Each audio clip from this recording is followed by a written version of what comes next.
Okay, hello, welcome to a new BCC online lecture. Today we are gonna talk about myocardial infarction, which is heart attack.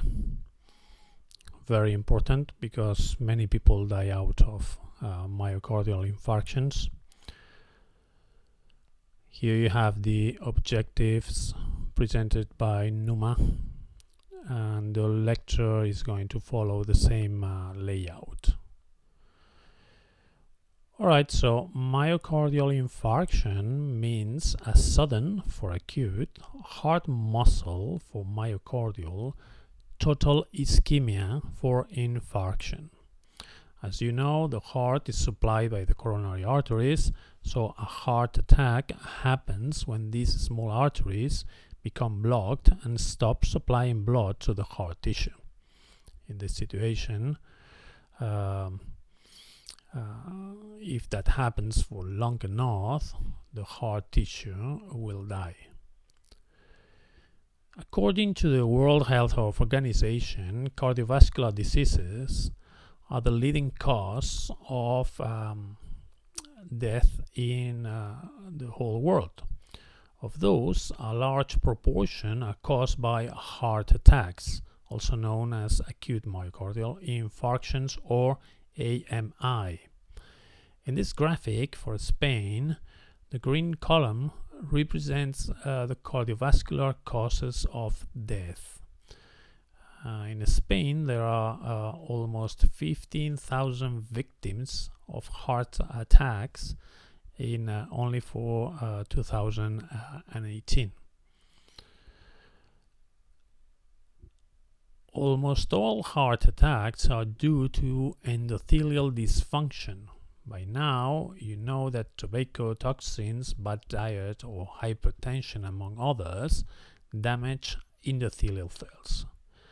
That damage then becomes a site for atherosclerotic plaque development in the presence of hypercholesterolemia, and that starts to block the blood flow.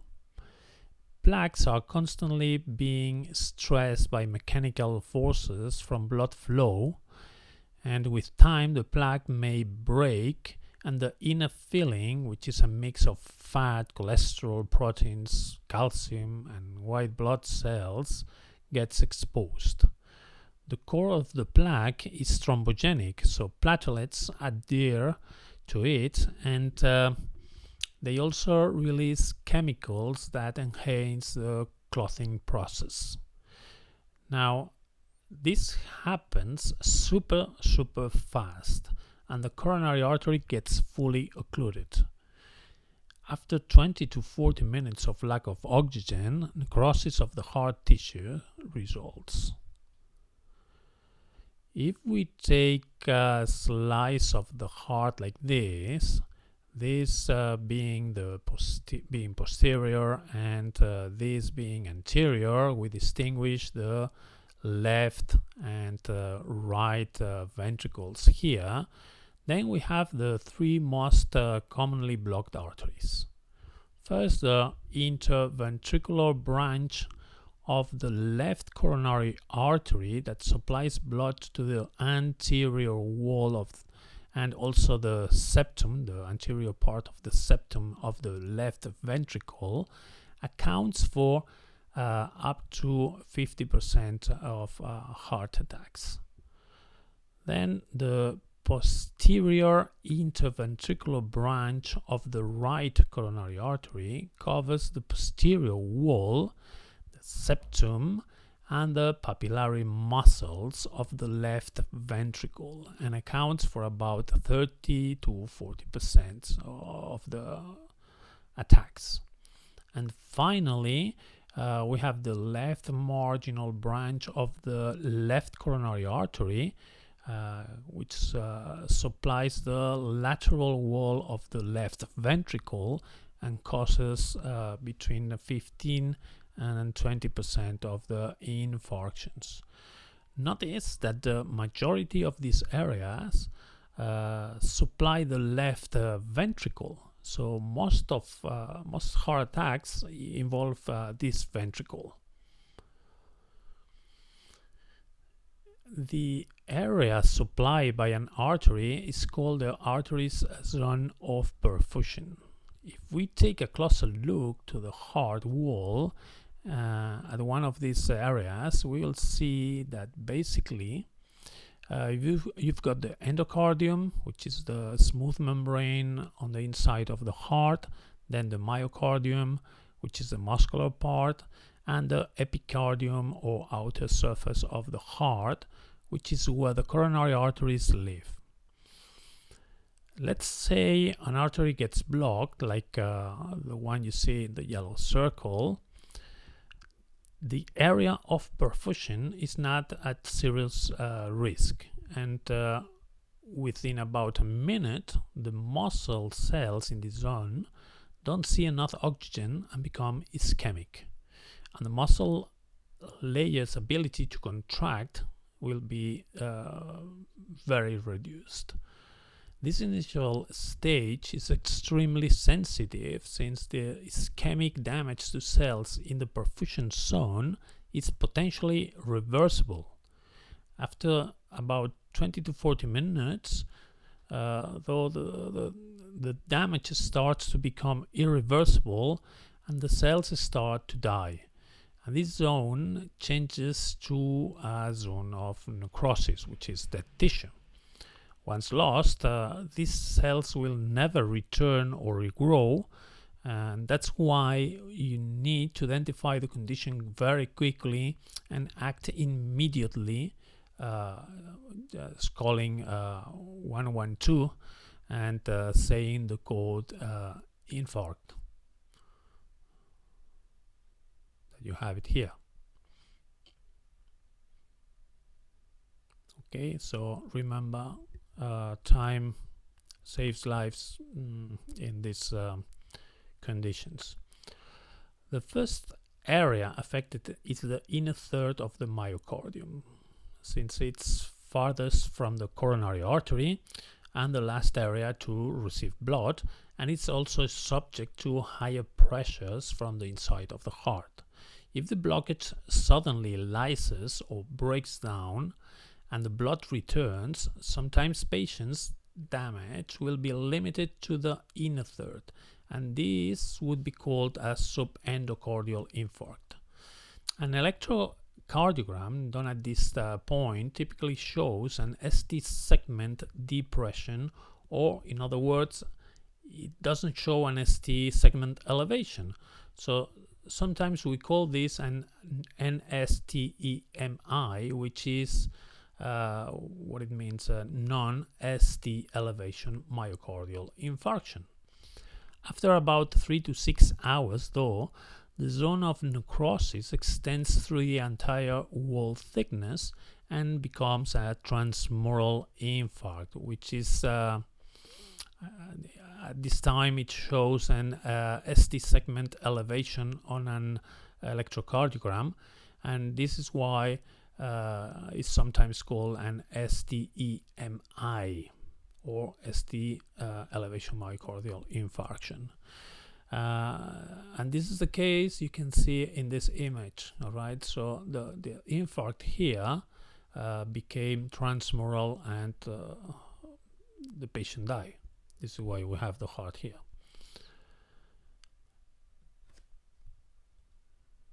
Okay, let's see now a 2-minute video showing the effect of an infarction in this actual slice of a heart. Hello, we're looking at a transverse section here of the heart through the left ventricle and the right ventricle.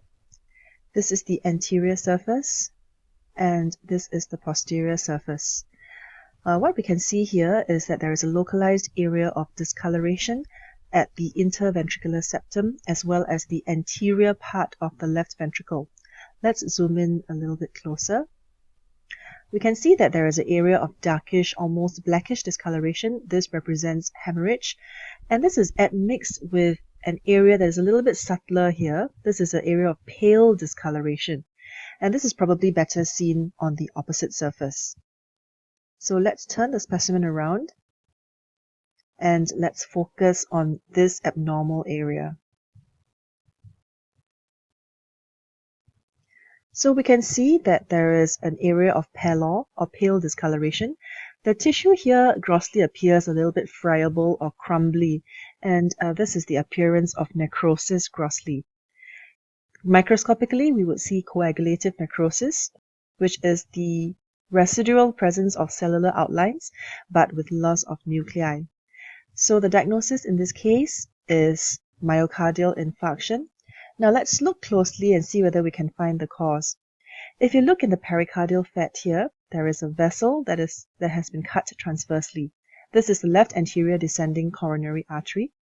One of the commonest causes of myocardial infarction is occlusion of the coronary arteries. So this coronary artery is actually occluded by a thrombus. And the cause of the thrombosis is usually that of a ruptured atheromatous plaque. So the diagnosis in this case is myocardial infarction, and the cause is coronary artery thrombosis, and the cause for that is probably ruptured atheroma or atherosclerotic plaque.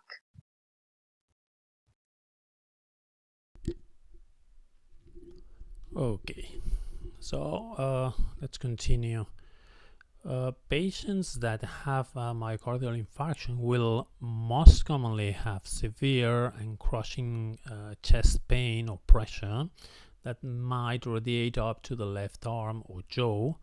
They might have diaphoresis or sweating, nausea, fatigue, and dyspnea, which is problems to breathe. All of these are either a direct result of an end organ like the heart or the brain not getting enough perfusion, what causes the chest pain and dizziness, or from the sympathetic response from the body to help the heart work harder and preserve blood pressure, what causes the sweating and the clammy skin. Many people also have referred pain where the nerves in the heart get irritated, but that pain can be felt in the jaw, shoulder, arm, or back as a referred pain. As said before, the electrocardiogram may show an ST segment elevation or not. Labs can be very useful in diagnosing myocardial infarction. When there's been irreversible damage to heart cells, the membranes become damaged and the proteins and enzymes inside escape and can enter the bloodstream. Three key ones are troponin I, troponin T, and CKMB, which is a combination of creatine kinase enzymes M and B. Both troponin I and T levels can be elevated in the blood within 2 to 4 hours after infarction and usually peak around 48 hours, but these stay elevated for 7 to 10 days. CKMB starts to rise 2-4 hours after infarction, peaks around 24 hours, but returns to normal after 48 hours. And since CKMB returns to normal more quickly, it can be very useful to diagnose a re-infarction. A second infarction that happens after 48 hours, but before troponin levels go back to normal. A second heart attack, have in mind that happens almost following 10% of heart infarctions. Okay, so this is why this is so important.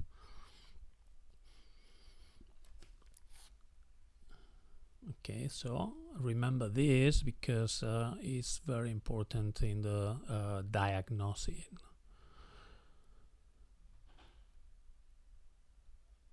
Okay, this slide is from the angina lecture, and it's just to remind you that ischemia should be confirmed within 10 minutes, and that except for a blood test to detect troponins, you can perform the other 4 steps while you are waiting for that ambulance.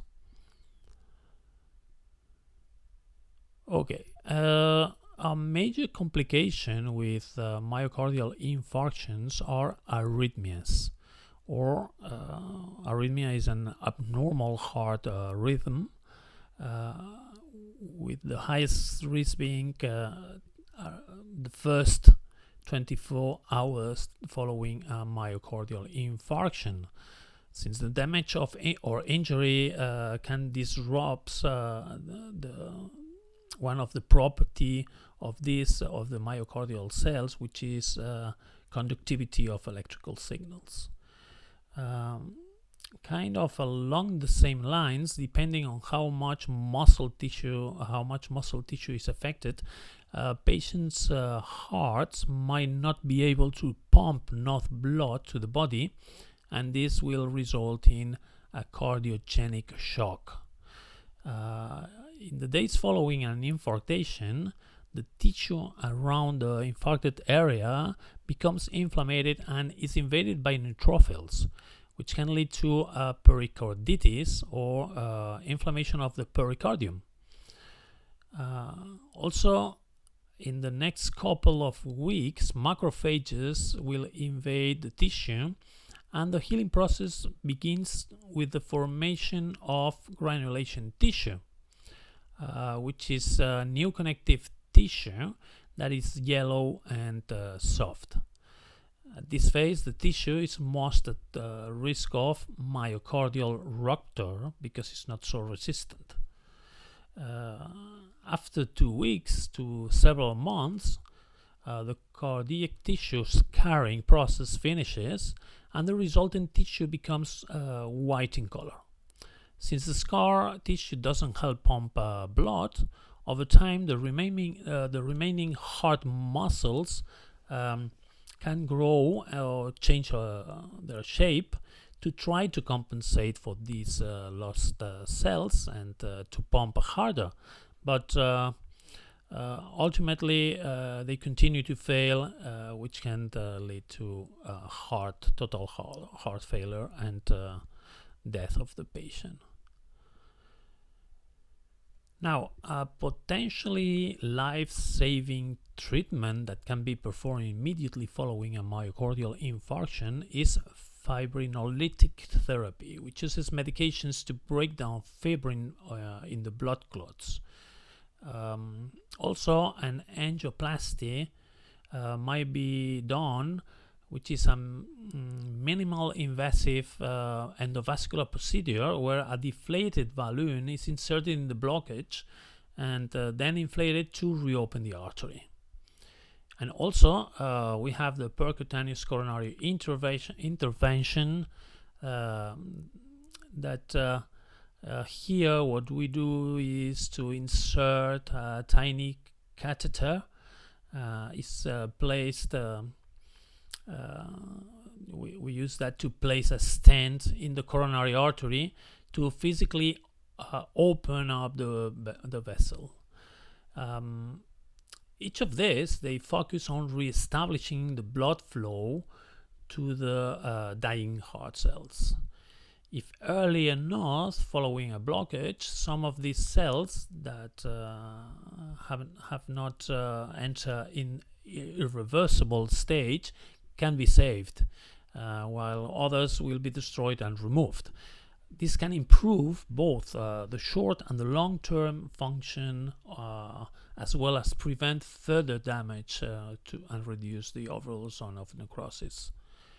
Now, an important complication of re-establishing perfusion is reperfusion injury, where the tissue is damaged by returning blood flow. This is thought to happen because of a couple of mechanisms.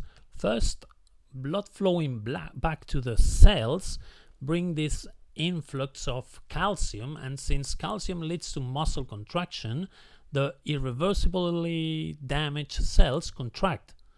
And since they've been irreversible damage, they get stuck like that, and they can't relax again. And the second mechanism is the sudden oxygen that can actually lead to more cellular damage. The conditions in an ischemic heart seem to cause an increased conversion of the returning oxygen to reactive oxygen species, which cause even more damage to the heart cells. Okay, so the arrows are not, well, they are free spirits. Okay, in addition to reestablishing blood flow, there are a number of medications that might be given in the acute setting, including antiplatelet meds like aspirin, anticoagulants like heparin, nitrates, which relax the coronary arteries and help lower the preload of the heart, beta blockers that slow down the heart rate and thereby cardiac demand, and analgesics to help relieve the discomfort, as well as statins, which help improve the patient's lipid profile. Now, there are many individual factors to consider when it comes to acute management of a myocardial infarction, and of course many long-term issues to consider as well. The most important of this is to address the underlying risk factors like an improved diet and quitting smoking, or also exercising. Okay, so finally, a few keys to differentiate what type of ischemia the patient has. Look, if we have a prinzmetal angina, there's immediate and full recovery if you provide nitrates to the patients.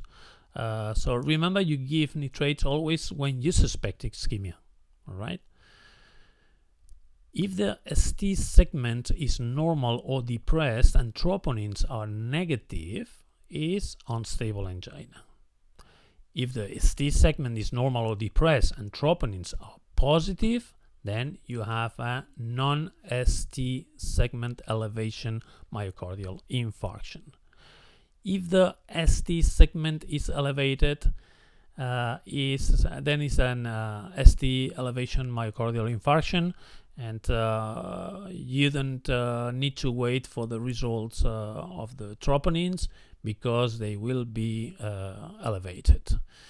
And I think, yeah, that's all for now. Hope you understood well this so important lecture. And I see you in the streaming again. That's all, folks.